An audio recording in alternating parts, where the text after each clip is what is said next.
사랑해주님 감사합니다. 또 목사님 과정을 통해서 풍성한 식탁 주셔서 감사합니다. 출애굽기를 공부할 텐데 영적으로도 풍성한 식탁을 하셔서 우리가 또 하나님 말씀을 더 사랑하고 하나님 말씀에 깊이 침잠하며 하나님 말씀대로 행하여서는 복된 말씀의 백성들 될 수 있도록 인도하여 주시옵소서. 우리의 영혼과 육을 함께 축복하시는 주님께 감사드릴 때마다 주 예수 그리스도 이름으로 기도드립니다. 아멘. 여기 큰 미사 수가. 이거는 지난주 그 안식일에서 제가 좀 찾아서 발견했습니다. From Sabbath to Lord's Day, Biblical, Historical, and Theological Investigation. 그래서 D.A. 칼슨이라고 굉장히 보수적인 목사님이 편집하신 건데 유감스럽게도 영어입니다. 그래서 한번 이렇게 뒤에 이렇게 이제 공부는 예습은 많이 하셨으니까요. 한번 쭉 돌아보시면서 이런 내용이 있구나. 목차 보시면은 이제 어떻게 취급을 하는가 하는 부분을 아실 수가 있을 겁니다. 돌아보시고요. 오늘은 출애굽기 할 차례인데요. 출애굽기는 영적으로 말해서 구속의 책입니다. 창세기는 창조의 책, 출애굽기는 구속의 책입니다. 그러면은 창세기 출애굽기를 한꺼번에 해놓지 않으시고 천천히 이렇게 계시하신 하나님의 의도가 있는 것이죠. 왜냐하면 우리를 창조하시고 우리를 구속하시는 분은 한 분밖에 안 계시다. 우리는 그분의 이름을 아는데 그분이 여호와 하나님이시고 또 그분의 아들 예수 그리스도를 통해서 온 세상에 구원받는 것을 안다. 하나님 이것을 계시하시기 위한 것이죠. 그래서 누가복음 24장 24절에 예수님께서 부활하신 후에 제자들에게 하신 말씀이 있었죠. 그랬을 때 예수님은 제자들과 함께 있을 때 제자들에게 이렇게 말씀하셨습니다. 모세의 율법, 선지자의 글, 시편에 나를 가리켜 기록된 모든 것이 이루어져야 한다. 이것이 예수님의 가르침이었습니다. 이러한 가르침을 본받아서 교회는 어떠한 가르침을 주고 있느냐면 히브리서 1장 1절에 보면 옛적에 선지자들을 통하여서 여러 부분과 여러 모양으로 우리 조상들에게 말씀하셨다. 그게 뭐냐면 그냥 창세기 출애굽기 이렇게 안 하고 창세기는 창세기로 출애굽기는 출애굽기로 여러 부분과 여러 모양으로 말씀하셨다 합니다. 아브라함이 살던 시대에는 출애굽이 필요할지 아닐지 모르겠죠. 지금 당장 이민 와가지고 가나안 땅에 정착해 살기도 힘든데요. 그래서 새로운 백성을 창조하시는, 더구나 선택해서 구별해서 창조하시는 하나님의 그러한 섭리를 아는데 참 모든 사람들이 신뢰를 기울였던 반면에 이제 먹고 살려고 이집트까지 내려갔다가 거기에서 종살이하는 400년 혹은 430년이요. 그 기간 동안에 우리 좀 구원받아야 되는데 하는 것을 이분들이 실제적으로 체험하고 그 기록이 바로 출애굽기라는 겁니다. 그런데 이것을 사람 사는 그러한 동안에만 체험하는 것이 아니고 사람의 존재가 있는 한 항상 체험되어야 될 것입니다. 그래서 우리는 영혼과 몸으로 이루어진 존재로서 우리 부모님을 통해서 몸을 받았죠. 그런데 우리 부모님이 어떻게 우리를 더 계획해서 나셨습니까? 사랑해서 나셨죠. 그 전에 하나님께서 어떻게 하셨냐면 태중에 조성되기 전에 우리를 아시고 우리 몸을 지으셨다는 것이죠. 그랬을 때 우리의 영혼이 있고 그리고 그 영혼이 예수를 믿어서 중생하고 그리고 우리의 새 몸도 부활하고 하는 이러한 일들, 그것을 두 자로 가리켜서 창조와 구속이다. 창조와 구원이다. 이렇게 가리키는 겁니다. 물론 논란의 여지는 있지만 언제 구원받냐? 어떻게 생각하십니까? 죽는 날 구원받는다. 그거는 이제 뭐가 기준이냐면 몸이 기준이죠. 자, 그러면은 영혼은 언제 구원받습니까? 우리가 구체적으로 하면 예수 믿는 날, 또 구체적으로 하면 예수를 주로 고백하고 세례받는 날, 영혼은 구원받는 것이죠. 그랬을 때 우리는 이미 구원을 받았죠. 우리는 아직 안 죽었지만 구원을 받았습니다. 지금 제가 드린 말씀이 맞죠? 그렇다면 지금 우리가 이 몸을 입고 살 때에도 구원을 받았습니까? 못 받았습니까? 구원을 받았습니다. 그런데 죽는 날 구원받는다고 말씀하신 이유는 뭐죠? 네, 목사님도 설교에 대해서 구원을 이룬다 이렇게 말씀하시고 네. 또 구원을 받았다 그러다가도 성령을 거슬리거나 몹쓸 죄를 지면 하나님이 제끼는 구원을 못 받는 걸 저는 믿습니다. 예. 그래서 배교하시거나 하시는 분들은 구원을 못 받으시게 되죠. 구원을 우리가 받았습니다라고 고백을 하고 믿고 사는데 역사적으로 보니까 예수를 잘 믿다가도 예수를 안 믿고 돌아가시는 분들도 계시다는 말이죠. 그러면 그런 분들도 믿었으니까 구원을 받았다. 그렇게 얘기하는 게 참 곤란하다는 겁니다. 물론 우리 모두 다 하나님 심판대 앞에 서서 한 사람은 간단하게 표현하면 천국으로, 한 사람은 지옥으로 그러한 것을 겪어야 되겠지만 그때 가서 보면 알겠지만 그래도 우리가 하나님의 형상을 따라 지음받은 이성적인 존재로서 가만히 미뤄보는데 저분은 참 구원에서 멀구나 하는 부분들을 미루어 짐작할 수가 있다는 것이죠. 그리고 나는 저렇게 살지 말아야지 하는 생각들을 한단 말입니다. 처음에 젊었을 때 그렇게 잘 믿다가 연세 들으셔가지고 이상하게 안 믿으시는 분들도 왕왕 보이는 그런 것을 보면 구원은 한번 딱 믿어서 끝나는 것이 아니고 지금 장로님 말씀대로 우리 속에 착한 일을 시작하신 이가 마치실 때까지 우리 인생으로 보면은 우리의 숨이 넘어가서 영생토록 하나님 품에 안길 때까지 우리가 계속해서 부단한 우리의 노력과 우리의 어떤 결정 이런 부분들을 전제로 하고 있다는 것이죠. 그래서 그런 부분들을 좀 신학적으로 어려운 말로 뭐라 하냐면 성화라고 합니다. 성화. 영어로는 sanctification 이렇게 얘기합니다. 거룩해져 가는 것이죠. 그렇다면 어제보다 나은 그러한 신자의 삶을 사는 것. 그것이 성화를 이루는 삶이고 결국은 우리가 연세가 드실수록 거룩한 사람으로 되어져 가야 된다 하는 그러한 과제가 있다 하는 것을 알 수가 있습니다. 결국 출애굽기에서 하나님께서 이스라엘 백성들을 친히 그 몸으로 다 구원하시고 그리고 두 번째로 율법을 주시고 그리고 세 번째로 성막을 주신 근본적인 목적이 바로 여기에 있다는 겁니다. 차근차근 당신의 일을 이루어 가시는데 그런데 거기에서 우리가 놓쳐서는 안 되는 것은 뭐냐면 그 과정 속에서 내가 하나님께서 주도하시는 이 구원 사역에 동참하느냐 아니면 팔짱 끼고 보고 있느냐 혹은 고라자선처럼 배역하는 사람들이 되느냐 하는 그러한 것들에 대해서 아주 심사숙고를 해야 한다는 것이죠. 그래서 좀 장황하게 말씀드렸습니다만 출애굽기는 부속의 책입니다. 그리고 창세기에서 시작된 이것이 출애굽기에서도 계속되는데 우리가 앞서 살펴본 성경 파노라마 여기서 보면은요 하나님께서 한 사람을 선택하셨죠. 창세기 12장에서 그런데 그 사람은 제가 좀 부연 설명드렸습니다만 형제들이 12명씩 낳고 할 때도 선택받은 사람들은 계속 한 명만 그냥 아주 그냥 답답해 죽겠습니다. 근데 그러다가 결국 그나마 우리가 보기에는 욕심부러기처럼 보이기도 하지만 우리 야곱에 대해서 지난주 끄트머리에 잠깐 나눴는데요. 제가 그 얘기 좀 다시 듣다가 한번 조금 이제 이렇게 약간 조심스러운 부분도 사실 생기더라고요. 야곱의 신앙에 대해서 너무 단정적으로 말씀드리는 게 아니라 이렇게 좀 조심스러운 부분도 생기는데 어찌됐든 70명, 아마 여성들 뺀 숫자 같습니다. 70명의 사람들이 먹고 살려고 이집트 내려간 거. 그게 창세기 끝입니다. 거기서 아무리 해봤자 야곱의 아들 때에 자녀손 낳고 길르던 거. 그게 끝입니다. 그런데 이 출애굽기 오면 창세기 12장부터 이제 한 사람을 부르셨는데 출애굽기 12장에 오면 어떻게 되냐? 걷는 장정만 60만 명이 됩니다.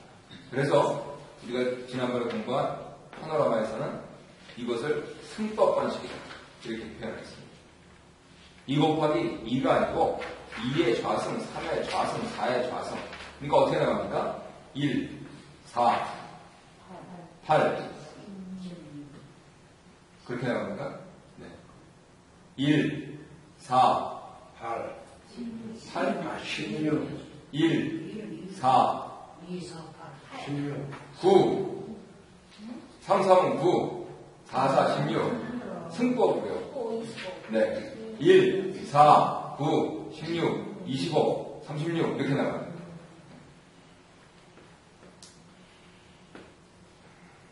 그래서 결국은 400이 넘쳐나니까 걷는 장정만 60만 이렇게 놀라운 우리 갈라디아서가 굉장히 사도 바울의 어떤 학식과 믿음이 함께 담겨져서 특별히 이 구약과 신약을 잇는 그런 중요한 말씀인데요. 지금 나눠드린 요절 가운데서 그 세 번째 있죠. 지금 출애굽기에서 보여주는 갈라디아서 3장 16, 17절만 되어 있는데 뒤에도 다시 갈라디아서 인용이 나오기 때문에 제가 24절까지 한꺼번에 그렇게 해드렸습니다. 우리 한번 함께 읽겠습니다. 시작. 이 약속은 아브라함과 그 자손에게 말씀하신 것인데 여러분에게도 그 자손들이라 하시고 우리 하나님께도 그의 자손이라 하셨으니 곧 그리스도라. 내가 이것을 말하니 하나님께서 미리 정하신 언약을 430년 후에 주인 일거리도 이르게 하지 못하고 그 약속을 헛되게 하지 못하리라. 만일 그 율법에서 난 것이면 약속에서 난 것이 아니라 그러나 하나님의 약속으로 말미암아 아브라함에게 주신 것이라. 그런즉 율법은 무엇이냐? 범법, 방법, 과하여 주신 것이라. 천사를 통하여 한 중보자의 손으로 베푸신 것인데 약속하신 자손이 모시기까지 있을 것이라. 그 중보자는 한 명만 명자가 아니라 하나님은 한 분이시라. 그러면 율법이 하나님의 약속들과 반대되는 것이냐? 결코 그럴 수 없느니라. 만일 능히 살게 하는 율법을 주셨더라면 우리가 반드시 율법으로 말미암았으리라. 그러나 성령이 모든 것을 죄 아래 가졌으니 이는 예수 그리스도를 믿음으로 말미암는 약속을 믿는 자들에게 주요합니다. 믿음이 오기 전에 우리는 율법 아래 대인받아 보고 계시된 믿음의 때까지 갇혀있느니라. 이같이 율법이 우리를 그리스도께로 인도하는 소동교사가 되어 우리로 하여금 믿음으로 말미암아 의롭다함을 얻게 하려 하리라. 아멘. 목사님 이제 율법 하는데요. 율법이 그러니까 십계명 외에 다른 율법. 그거는 하나님이 우리 인간들한테 주신 게 아니고 사람이 모세나 뭐 선지자나 이런 사람들이 그때 지도자들이 정했는데 그게 어떻게 율법이 성립되는지 이거 좀 말씀해 주시겠습니까? 네. 장로님 그 중요한 질문을 하셨는데요. 모두 613개를 우리가 상식적으로 알고 있죠. 그랬을 때 하나님께서는 모세에게는 두 돌판에 새겨진 것을 주셨는데 613개 다 안 주셨다. 그것은 그 유대주의의 전통 혹은 유대교라고 불리기도 하죠. 전통을 좀 아셔야 됩니다. 그런데 십계명을 안 주셨다. 그것은 틀렸습니다. 왜냐하면 출애굽기부터 레위기, 또 민수기, 신명기, 그리고 나아가서 창세기까지 우리가 뭐라고 부르냐면 모세 오경이라고 부른다는 것이죠. 거기서 하나님께서 친히 말씀하신 법들이 많이 있습니다.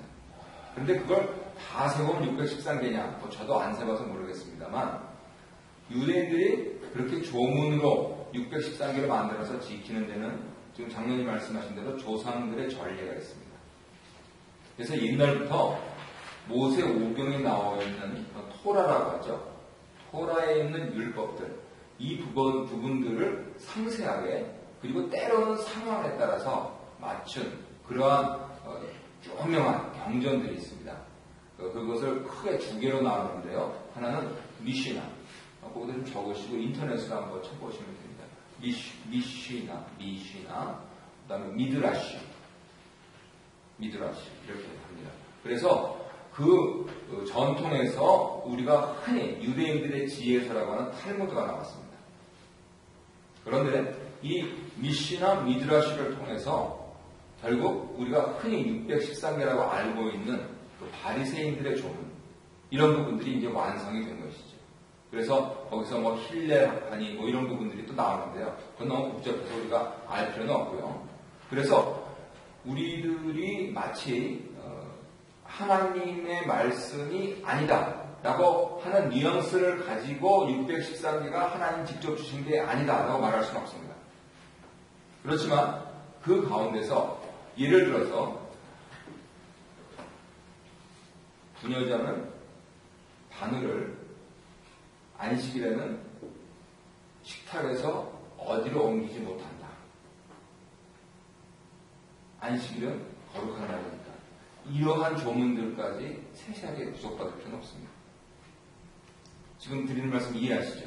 그래서 당시의 유대주의 전통에서 유대인들이 또 금거업주로 여기고 지켰던 것. 물론 우리 예수님은 그거 다 지키셨습니다. 우리 예수님은 철저한 정통을 맡기셨기 때문에 그것을 다 지키셨습니다. 그런데 우리들에게 그것을 올가미로 주시지 않았습니다. 예를 들면 심지어 사도 바울이 갈라디아에서 논쟁하고 있는 게 뭐냐면 바로 할례입니다. 지금 우리가 어떤 분은 할례가 뭔지는 다 아시죠? 여성들도 할례를 받은 분도 있고 안 받은 분도 있는데 할례를 안 받은 사람은 크리스천이 아니다. 세상에 누가 그런 망발을 합니까? 물론 믿음의 가정에서 나서 굉장히 문자적으로 이렇게 하셨던 가정들, 그런 가정들에서는 성경이 있으니 우리 아들한테는 해맞아 라고 하는 것으로 해가지고 몸에 지니고 있으신 분들이 있으실 겁니다. 그런데 그렇지 않은 분들, 나는 군대 갔다 와서도 할례 안 받았어요. 그런데 내가 예수를 주로 믿고 지금 이렇게 살고 있는데 또 할례를 받아야 되냐? 이거는 이미 사도 바울이 2000년 전에 논쟁 끝낸 겁니다. 무슨 어리석은 말을 그렇게 하고 있느냐 하는 것이죠. 그렇다면 무슨 부녀자가 바늘기로 옮기는 그 정도 문제, 그런 지역적인 문제가 아니고 이 거대한 할례 문제까지요. 이미 그리스도의 교회는 그렇게 이해하고 있다는 것이죠.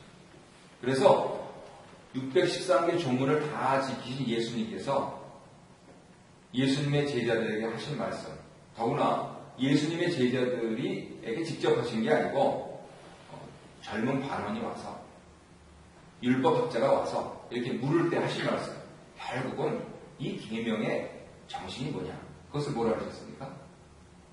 계명의 정신은 하나님을 사랑하는 것이고 이웃을 사랑하는 것. 그걸 하나로 합치면 어떻게 됩니까? 사랑이다.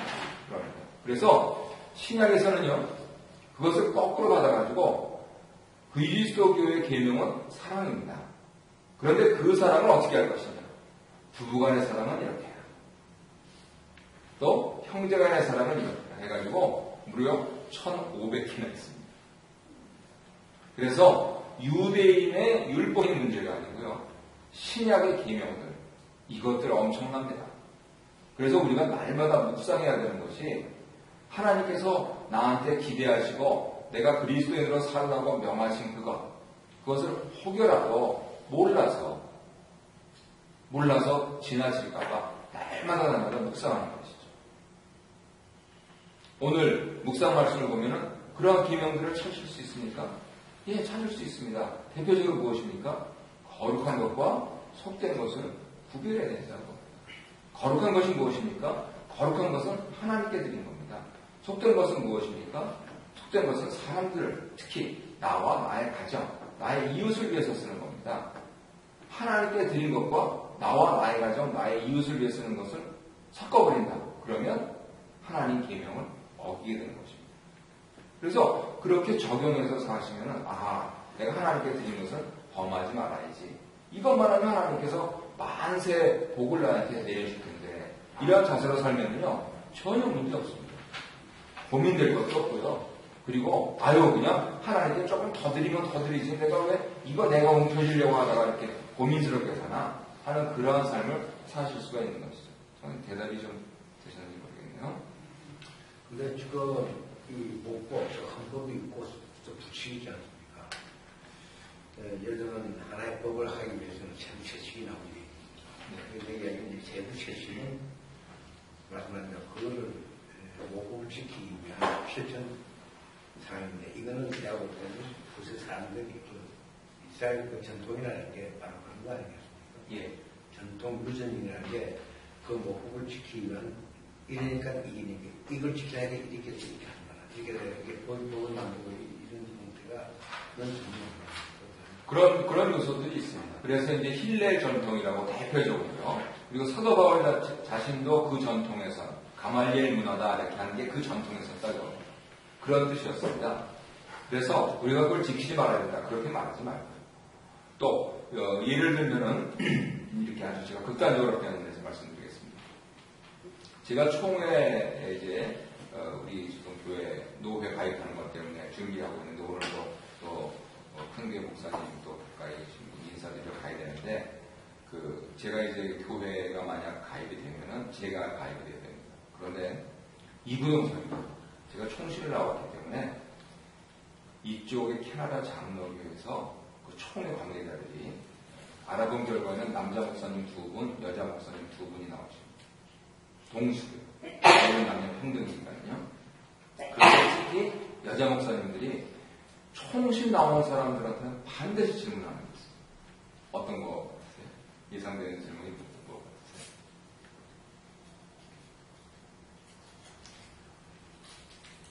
여자 목사 인정하느냐?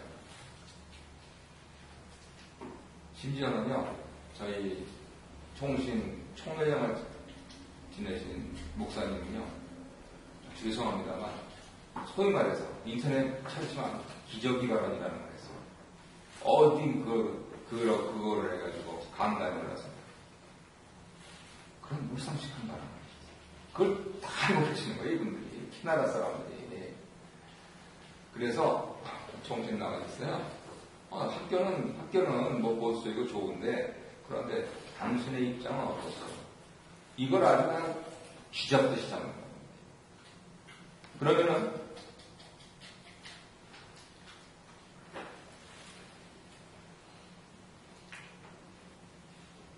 제가 배운 신학하고, 제가 해온 그런 것하고, 여러 부분들이 사실은 적잖이 충돌이 됩니다. 그래서 이제 가장 중요한 거는, 총신에서 그렇게 하면은, 여자는 남자 아래에 있고, 여자는 기도할 때 머리에 두건을 쓰고, 나서지 말아라, 잠잠해라. 이런 사도 바울의 구절들 때문에 그런데, 그것을 문자적으로 21세기에도 받을 것입니다. 아니면, 캐나다 장로들은 그거는 문화적인 상황이다. 오늘날 카톨릭도 여성들 미사 드릴 때 머리에 하얀 거 쓰시잖아요. 그거는 그렇게 전통적으로 갖고 있어서 그래요. 그런데 잠잠하지 말라 이런 것이 설교하지 말라 그런 뜻으로 어떻게 해석하느냐. 그래서 남자 목사님 2분, 여자 목사님 2분 이렇게 앉아 계신데 이쪽은 오늘날에도 여자들은 설교하면 안 된다 하는 그 후보자를 갖고 있으니까 이제 그거를 쥐잡듯이 이제 잡으려는 거예요. 이런 문제들이 항상 일어납니다. 그래서 어떻게 정리를 하시면 되냐면 과연 성경적이다 라고 하시는 말씀이 나의 신앙생활과 이웃의 신앙생활을 해치지 않으면서 하나님께 영광 돌리는가. 예를 들면 아주 우리식으로 얘기해서 간단하게 표현하는 동성애자를 받아들이느냐. 동성애자를 교인으로 받으려면 어떻게 해야 됩니까? 회개하면 됩니다. 그죠? 동성애자가 회개하고 세례받으면 교인으로 받을 수 있잖아요.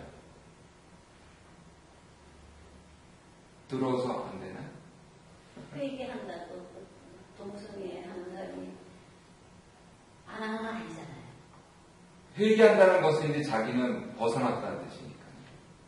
그렇게 오시는 경우가 다시 안 한다는 거 아니에요? 그 약속. 옛날에는 동성이 잘했었는데 이제 보니까 그게 아니고 이렇게 얘기를 하면은 그래서 나는 예수를 구주를 믿고 이 교회를 다니고 싶습니다. 그러는데 안 해주나? 세례를? 그러진 않죠. 그럴 수는 없죠. 그리고요, 정말 무서운 것은 뭐냐면, 즉, 캐나다의 차별법이라는 게 있어가지고요. 나는 동성애자인데 이 교회 와서 예배 드리고 싶다. 그랬는데 못 드리게 하면요, 고소됩니다.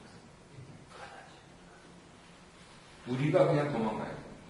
현재 가야 그렇기 때문에 이러한 부분들을 나와 이웃과 그리고 하나님께 영광 돌리는가 하는 부분들에서 고려를 해야 된다는 거죠.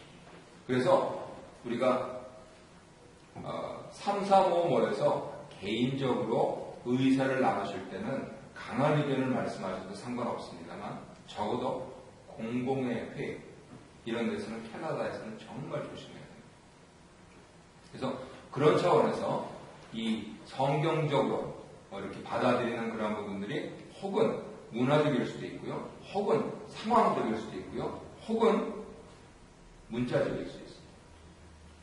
그래서 그 문자적인 것이 많을수록 우리는 뭐라고 부르냐면 보수적이다 이렇게 부릅니다. 그래서 상황적이다 이렇게 하는 것이 많을수록 진보적이다 이렇게 부르는데요. 저는 그 안식교 논쟁에서 말씀드렸다시피 저는 싸우는 거 싫어합니다. 그쪽 모르겠고요. 저는 이렇게 삽니다. 그래서 내 신앙 고백을 하면 되는 것입니다. 제가 그래서 지금 준비를 하고 있는 총회에서의 답변은 이것입니다. 하나님께서 저한테 딸만 둘 주셨습니다. 저는 그 아이들이 하나님 택하시면 장로님이 되실 뿐만 아니고 목사님이 되시기를 원합니다. 그래서 그분들은 성경 말씀을 상황적으로 해석하셔서 여자 목사님으로서 질문하고 있는데 저는 딸만 둘 있습니다. 아들은 없고 저는 그 아이들이 장로님이자 목사님이 되길 원합니다. 라고 하는 답변을 하면 세상의 어느 아버지가 자기는 나는 반대요 하면서 자기 딸을 그 반대하는 것에 시킬 아버지가 있겠습니까? 그래도 뭐 쥐잡듯이 잡는다. 그러면은 원하시는 게 뭔데요? 이제 그렇게 답변할 요량으로 생각을 정리를 하고 있습니다. 그래가지고 우리는 인정한다는 거예요. 네. 그럼 뭐 인정한다고 얘기하시면 어렵게 이야기합니다. 그래 응원한다고 되니까 네. 좀 품위 있게 얘기하려고. 예, 그래서 그 성경적이다 하는 부분들 우리가 이제 각본을 공부하면서 조금 더 심사숙고하시는 게 좋을 것 같고요. 출애굽, 율법, 성막으로 이렇게 이루어진 40장짜리 성경입니다. 출애굽에 대해서는 18장까지 있고요. 율법에 대해서는 19장에서 24장까지 있고요. 성막에 대해서는 25장에서 40장까지 있습니다. 아시는지 모르겠지만 제 블로그에 90일이면은 성경 한 권을 통독하실 수 있도록 마치 라디오처럼 들으실 수 있게 지금 매일 올려드리고 있습니다. 14일째 올라가고 있는데요. 거기에서 오늘 특별히 묵상 본문이 에스겔이잖아요. 성전 부분입니다. 시간이 되시면요, 이 출애굽기 25장, 40장, 그리고 조금 열왕기에 있는 솔로몬 성전하고 이렇게 대조하면서 하시면 이 성전의 정치가 뭘까? 그리고 끝머리에는 저 계시록 21장에 나와 있는 그 예루살렘 성 6천 스타디온이라고 되어 있죠.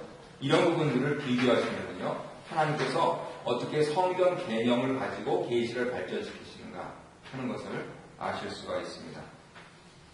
출애굽에 대해서는 너무 유명하니까 간단하게 넘어가겠습니다. 모세를 구원자로 선택하셔서 바로에게 몇 가지 제안을 내주셨습니까? 근데 이 교재 11페이지에는 9가지 제안이라고 합니다. 우리가 10가지라고 알고 있는데요. 아마 그 교재 12페이지를 보시면은 10번째 제안. 이것은 바로에게 내신 것뿐만 아니고 전 인류에 주신 어떤 제정하신 6월절 제정과 관련해서 특별히 이것을 강조하기 위해서 아마 이렇게 좀 구별하신 것 같습니다. 11장 5절에 바로의 집에서부터 부뚜막에서 일하는 종의 집까지 장자는 몽땅 그리고 짐승의 것 몽땅 이렇게 죽임을 당하는 10번째 재앙이 있는데 바로 이 죽음은 그러면 이제 피가 생각되죠. 그랬을 때 이것을 대신한 그러한 보혈. 그래서 고린도에서 5장 7절에는 6월절 양 곧 그리스도께서 희생된다. 이스라엘 사람들이요 피를 안 흘린 게 아닙니다. 이스라엘 사람들은 이집트 사람들이 사람이건 짐승이건 이 몸의 피를 흘리는 동안에 이스라엘 사람들은 어떤 피를 흘렸습니까? 어린 양의 피를 흘렸다는 것입니다. 이렇게 해서 나를 대신해 줄 수 있는 것이 있다는 것 정말 이건 고마운 것이죠. 나를 대신해서 더구나 고통을 당해주는 것 그건 너무 감사한 것이죠. 그런데 이것이 영적으로는 바로 그리스도께서 그런 분이시다 라고 하는 것을 이 10번째 재앙을 통해서 상징해 주셨다는 것을 고린도전서에서 연결해서 말씀하시고 있는 것이죠. 그래서 보혈, 피 흘림입니다. 그리고 능력, 이것에 의해서 구원하셨어요. 이집트 사람들이 아니고 이스라엘 사람들. 그래서 구원하셔서 어떻게 하셨냐? 아예 먼 바다 건너, 홍해를 건너게 하시는 그러한 것. 이것을 능력이라고 부르는 거죠. 여기서 우리가 어떤 구원의 능력을 체험하는 것 개념을 확장시킬 필요가 있어요. 어휴, 죽었다 살았다. 아유, 하나님 감사합니다. 아유, 그러면 감사하죠. 죽었다 살았는데요. 그런데 거기서 끝나면 안 되고 그게 시작이에요. 그게. 그래서 어떻게 합니까? 행군에 나가서 먼 바다를 건너서 그 사이에 이 불가사의한 기적이 일어나는 거죠. 그래서 하나님의 능력이라는 것을 우리가 현대인들은 잠깐만 축소를 합니다. 요것만 해결되면 아니고요. 그게 해결 문제가 아니고 그거가 시작이 되면서 하나님은 더 큰 기사와 이적을 통해서 우리를 홍해를 건너게 하시고 싶은 거예요. 이집트인들의 병거에 손이 닿지 않는 원수 마귀의 마수가 미치지 않는 그것으로 가고 싶어 하는데 그냥 거기서 죽었다 살았다 그리고 하면서 겨우 응급행물 얻은 거 이집트 땅에서 다 쓰다가 죽으려고는 잠깐만 생각한단 말이죠. 그게 아니고 믿는 사람들은 홍해를 건너시는 능력을 체험하면서 천성을 향해서 나가야 된다는 거죠. 굉장히 적극적입니다. 묵상하면요 소극적이라고 생각하시는데요. 아니에요. 적극적입니다.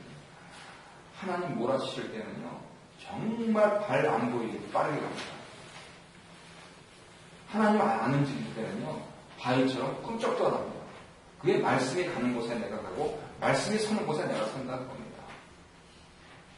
놀랍습니다. 그러면 위대하신 하나님의 능력이 나타나지 않아요. 우리가 거기서 그 재미만 보면 돼요. 말씀 묵상하면. 그랬을 때 예수 그리스도의 보혈을 믿고 하나님의 능력을 믿으면 구원받는다. 째째하게 쫀쫀하게 하지 말아요. 우리는 검소하게 살기 위해서 조금 쫀쫀하게 살 필요는 있습니다. 조금 아끼고 살아야 되겠죠. 하지만 하나님의 영광을 위해서 쓸 때는 펑펑.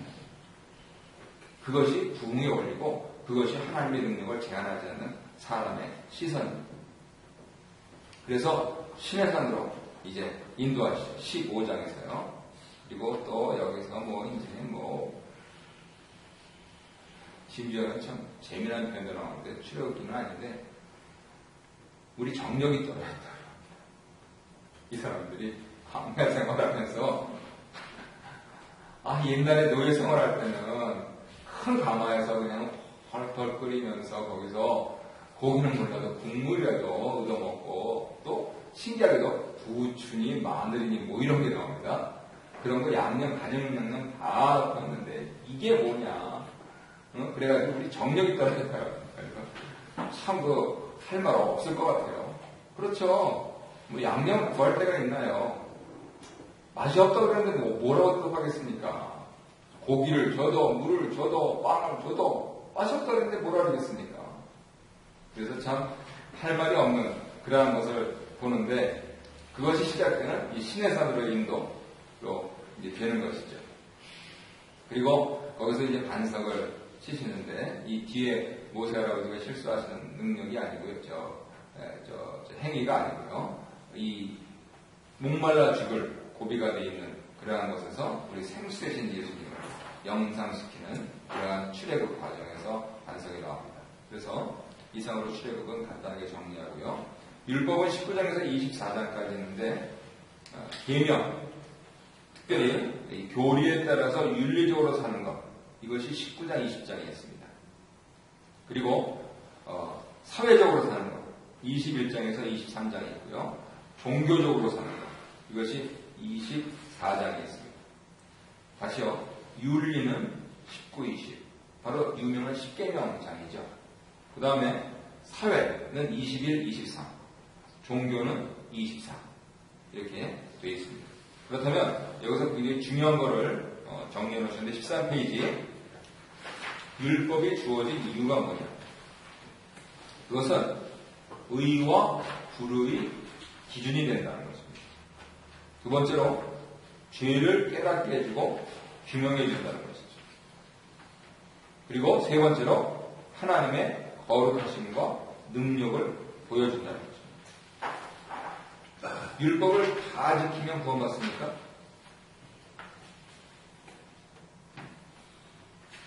이스라엘 사람들이 율법을 다 지키면 구원받습니까? 다 지킬 수가 없잖아요.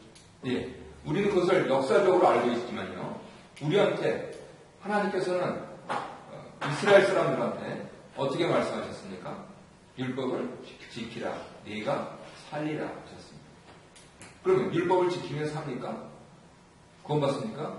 대답은 예. 왜요? 하나님 말씀하셨으니까. 근데 아니 우리가 보니까 다 지킬 수가 없던데. 다 지킬 수가 없던데. 그럼 하나님께서 지키지도 못할 율법을 주시고 지키면 살리라. 이건 너무하지 않느냐. 이건 독재다. 그렇게 말씀하시면 안 되고요. 세상에 구약에 구원받은 사람이 하나도 없습니까? 어떻습니까? 몇 사람 되나요? 히브리서 11장 끝에는 어떻게 말씀하시고 있죠? 우리에게 뭐처럼 허다한 증인들이 있다 그랬습니까? 구름같이 허다한 증인들이 있다 그랬습니다. 구약 백성들이요, 구원받은 사람들이 얼마나 많으냐면요, 구름같이 허다한 사람들이 있습니다. 그러면 그 사람들이 율법을 다 지켰을까요? 결국은요, 하나님께서 주신 말씀대로 살려고 발버둥치고 고민하고 결단하고 실행하고 그러다가 실수 혹은 실패하고 하지만 다시 그래도 하나님밖에 없습니다. 기어 나오더라도 그렇게 하면서 살았던 사람들 하나님 다 거두시는 겁니다. 그것이 우리에게 구름같이 허다한 증인들이 있다라고 말씀하시는 믿음장 히브리서 11장의 결론입니다. 그러면 하나님께서는 율법을 사람들을 죽이려고 주셨습니까? 천만의 말씀이요. 살리려고 주시는 겁니다. 그런데 사람들이 이것을 자기들이 살려고 바꾸는 순간 그것은 글자 그대로 양면의 칼이 되어버립니다.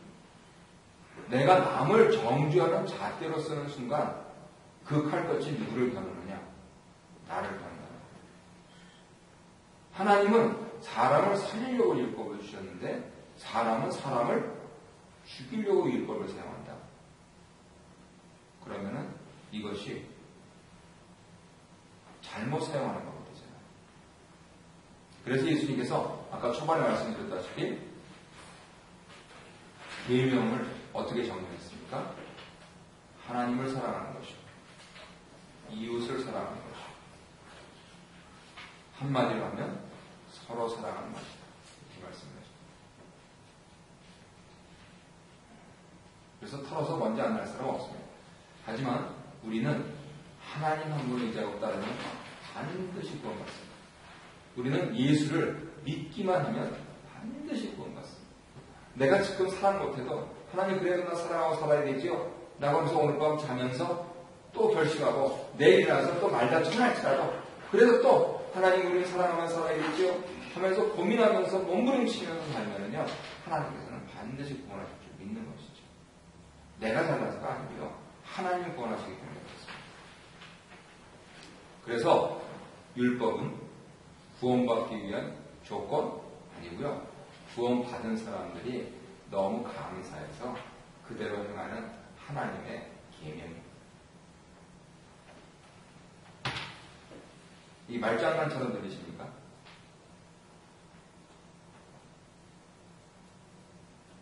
한번 깊이 한번 생각을 해보시고요. 끝으로 성막 25장에서 40장까지 있는데 성막은 그리스도의 모형입니다. 한마디로 그리스도의 모형이죠. 두 번째 페이지 그 요절 나눠 드린 거에서 우리 히브리서 9장 8절에서 12절 한번 보겠습니다. 제일 끝에서 두 번째 있습니다. 히브리서 9장 8절에서 12절 함께 읽겠습니다. 시작. 성령께서 오시는 것은 장막이 되었을 동안에는 성소에 들어가는 길이 아직 나타나지 아니하는 것이라. 이 장막은 예라의 기준이니 예라가 드리는 예물과 제사는 성기는 자를 그 양심상 분별하게 할 수 없나니 이런 것은 먹고 마시는 것과 여러 드시는 것과 함께 육체의 일곱일 뿐이며 개혁하기까지 되는 것이다. 그리스도께서는 장래의 좋은 일에 대제사장으로 오사 서로 지지 아니하고 이 창조의 수갑이 아니하면 더 크고 온전한 장막으로 말미암아 염소와 송아지의 피로 하지 아니하고 오직 자기의 피로 영원한 속죄를 위해서 단번에 성소에 들어가셨느니라. 아멘. 그래서 성막을 보실 때는요 예수님의 몸을 굉장히 크게 연상하시면 됩니다. 실제적으로 한국에 계신 강 목사님이라는 분은 그래서 한국에다가 성막도 지어놓고요 아주 구체적으로 치수까지 하셔가지고 우리 교회에 다니시던 성집사님이 거기다 이제 제사장 해가지고 하얀 옷을 입혀가지고 사진 찍은 것을 보여주더라고요. 그래서 이거 잘 해놓으셨다고. 우리 있는 곳에서 그런 거 보기에 가까운 곳은 저쪽 아래 랭카스터에 있습니다. 미국의 랭카스터에 가시면은 그 아미시 사람들이 똑같이 지어놨습니다. 근데 이구동성을 하는 게 뭐냐면 그 안에 들어가서는 완전히 이거는 사우나가 아니고 그 안에 들어가는 건 글자게 들어 반죽으로 들어가는 거예요. 그 뜨거운 데 말이죠. 그래서 이제 그나마 또 어떻게 좀 시키려고 그냥 해달의 가죽으로 해도 거기서 뭐 이거 불을 피우고 그러니까는요 결국 제사장으로 산다고 하는 거 그거 그냥 고생길 튀었다 이렇게 생각하면 되는 겁니다. 그런데 제사장은 이제 무슨 특정 사람들만 하는 게 아니고 사도베드로는 누가 제사장이라고 그럽니까? 교회 보고 우리 보고 너희는 왕 같은 제사장이다. 다음 주에 에스겔 선지자는 바로 그런 계명을 또 받습니다. 위로해 주신 말씀, 왕, 제사장 위로해 주신 말씀을 받는데 그런데 결과적으로 인간적으로 생각하면 고생길 튀었다. 이렇게 생각하면 딱 좋습니다. 편합니다. 내가 예수 믿기 시작한다. 고생길 튀었다. 이랬더니 신자들이 많이 도망가더라고요. 좀 편하려고 교회 오는데 이 목사는 이상하게 고생하러 온다고 자꾸만 그래서 그런지 그래도 제가 지난 주보에 이렇게 우연찮게 또 정리를 하게 됐는데 교적부 보고 쭉 하니까 2001년도부터 이 자리에 계신 분들은 모두 그렇게 고생길 튀셨습니다. 아무리 말씀드려도 다 사랑하신 분들입니다. 고생스러우시죠. 거기다 또 아주 이제 사람들이 모여서 만든 조직, 교회 안에 더구나 직분자, 중직자로 들어온다. 이거는 더더 고생길 튀었다. 이렇게 생각하시면 됩니다. 그래서 나 편하려고 한다. 그거는 솔직하게 처음에 뭐 몇 달 그럴 수는 있겠지만 그 다음부터는 아마 불편하실 거고 힘드실 거고. 그런데 그것이 바로 지금 우리가 함께 합독한 히브리서 9장에서 예수님께서 피를 흘리셔서 예수님의 제자들은 나도 예수님 따라 희생하면서 제자의 길을 가겠습니다. 라고 고백하는 것에 달합니다. 이렇게 부연해서 설명을 드릴 수가 있습니다. 지금 율법과 또 성막 그리고 앞서서 역사적인 것 쭉 말씀을 드렸는데요. 우리 복습 함께 쭉 한번 해보시고 마치도록 하겠습니다. 복습. 출애굽을 위해 하나님께서 누구를 구원자로 택하셨죠? 모세. 예, 여기서 또 우리 이것만 하면 재미없습니다. 제2의 모세는 누구십니까? 제2의 모세는 역사적으로는 에스라입니다. 학사겸 제사장 에스라. 그분이 제2의 모세. 그런데 그분이 이제 회당과 안식일, 납비 이런 제도들을 탁탁해서 유대인들을 위해서 제정하셨기 때문에 그렇습니다. 그리고 율법을 재발굴하시고요. 하지만 영적으로 모세보다 나은 선지자는 누구입니까? 예수님. 신명기에서 예언하신 것, 신약에서 이루어졌다 하는 것 말씀하셨죠. 그래서 모세 하시면 이제 우리 교회 가족들은 에스라도 기억하시고 그리고 바로 예수님도 기억하시고 하는 것이 좋겠습니다. 출애굽기 중요한 세 가지 주제는 역사적인 사건과 율법과 성막. 왜 율법이 주어졌죠? 네, 세 가지로 하면은 의의 기준으로서 죄를 깨닫게 해주고 규명해주고 하나님의 거룩함과 능력을 보여주고 그래서 율법을 완성하시는 복음 그 복음을 깨닫고 믿고 그 복음이신 예수님을 믿으면 우리는 어떻게 됩니까? 반드시 구원받습니다. 이러한 교리들을 잘 기억하셔야 되겠습니다. 성막은 오늘날 우리에게 무엇을 가르쳐 줍니까? 고린도서 10장 11절 보면 성막은 우리에게 본보기를 보여주고 말세를 사는 우리가 깨우치기를 원하는 것이죠.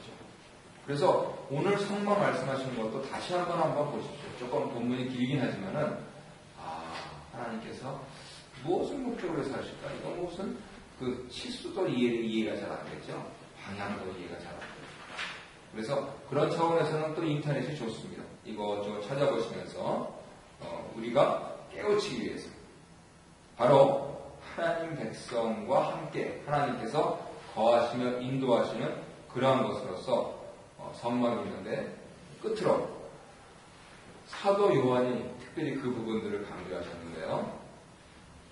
사도 요한이 남기신 그러한 복음서 그리고 1, 2, 3서를 보면요 매우 중요한 표현이 나옵니다. 그게 뭐냐면 거하신다라고 하는 표현. 거하신다. 근데 그게 영어로 된 성경을 읽으면 이 텐트 쳤다. 그게 그렇게 돼요. 우리 가운데 거하시는 것이 이렇게 하나님께서 우리 가운데 텐트 치셨다. 바로 성막을 연상시키는 거예요. 그래서 우리는 성막 안에서 즉 성막이신 예수님 안에서 살아야 될 사람들이다. 라고 하는 귀한 진리를 그렇게 한 단어로 표현하시는 겁니다. 그래서 총 정리하자면 구원받은 백성들은 어떻게 삽니까? 바로 성막이신 예수님 안에 거하면서 그렇게 사는 백성이 구원 백성입니다. 율법적으로 사시니까 구원해 주셔서 너무 감사해서 그렇게 삽니다. 왜요? 하나님 말씀하신 겁니다. 복음적으로 삽니까? 구원받은 것에 너무 감사해서 그렇게 삽니다. 예수님 말씀하신 겁니다. 이렇게 풀이할 수가 있는 것이죠. 그래서 오늘 이제 3일 지나셨는데요. 남은 3일 동안 또 예수님 안에서 거하시면서 조금 어려운 상황이 있으시면 이럴 때 예수님은 어떻게 하셨을까 하는 점들을 궁금해하시면서 또 실천하시면서 이렇게 승리하시기 바랍니다. 질문 있으시면 하시고.